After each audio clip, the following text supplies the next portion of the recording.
السلام علیکم۔ حضرت موسیٰ علیہ السلام کے پاس ایک آدمی آیا اور کہنے لگا، اے اللہ کے رسول، بڑی مدت سے میرے دل میں یہ تمنا ہے کہ میں جانوروں کی بولیاں سمجھنے لگوں۔ کرم فرمائیے اور مجھے جانوروں کی بول چال سمجھا دیجیے۔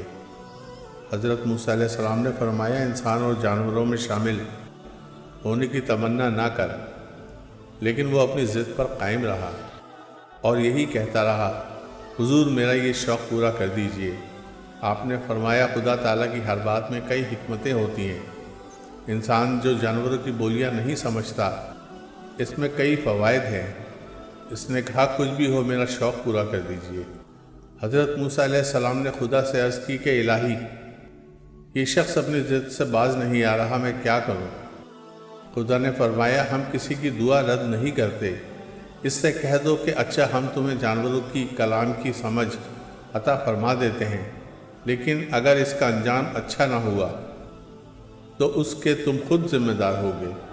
حضرت موسیٰ علیہ السلام نے اس کے لیے جانوروں کی بولیاں سمجھنے کی دعا کی اور وہ جانوروں کا کلام سمجھنے لگا۔ وہ بڑا خوش ہوا اور گھر آیا۔ اس نے ایک کتا اور مرغ پال رکھا تھا۔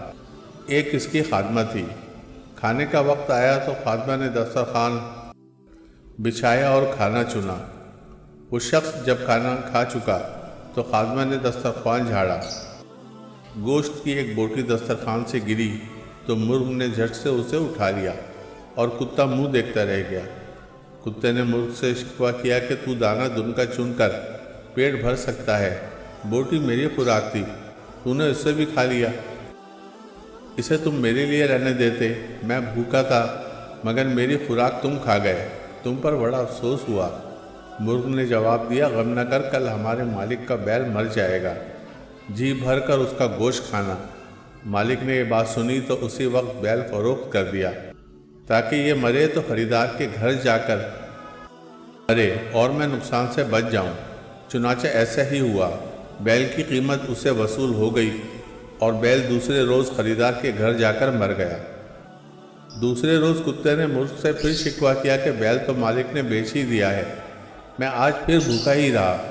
مرغ نے کہا، یہ مالک کی غلطی ہے کہ اس نے اپنی بلا دوسروں پر ڈال دی اور بیل بیچ دیا۔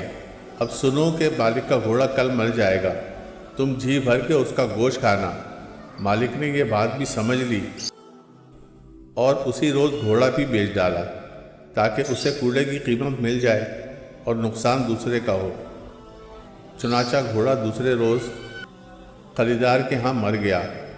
تیسرے روز کتے نے مرغ سے پھر شکوہ کیا اور کہا، تم عجیب دھوکے باز ہو کہ مجھے ہر روز جھوٹ بول کر بہلا دیتے ہو اور میں 3 روز سے بھوکا مر رہا ہوں۔ مرغے نے کہا، میں نے جھوٹ ہرگز نہیں بولا تھا، مگر یہ مالک کی غلطی ہے کہ وہ اپنے گھر آنے والی بلا کو دوسروں پر ڈال رہا ہے۔ اس کے ہاں اتلاف جان کی بلا بہرحال نازل ہونی تھی۔ پہلے روز اگر یہ اپنا بیل نہ بیچتا تو بیل مر جاتا اور اس کا گھوڑا بچ جاتا، لیکن اس نے بیل بیچ دیا، اس لیے یہ بلا پھر دوسرے روز گھوڑے پر نازل ہونی تھی، لیکن اس نے گھوڑا بیچ دیا۔ اس لیے اب مجھ سے یہ بات سن لو اور یقین کرو کہ کل ہمارا مالک خود مر جائے گا۔ اس کا بچنا محال ہے کہ بیل کو نہ بیچتا تو گھوڑا بھی بچ جاتا اور یہ خود بھی، اور اگر گھوڑے کو نہ بیچتا تو کل یہ خود نہ مرتا۔ یہ بلا اس نے اپنے لیے مقرر کر لی، کل اس نے ضرور مر جانا ہے۔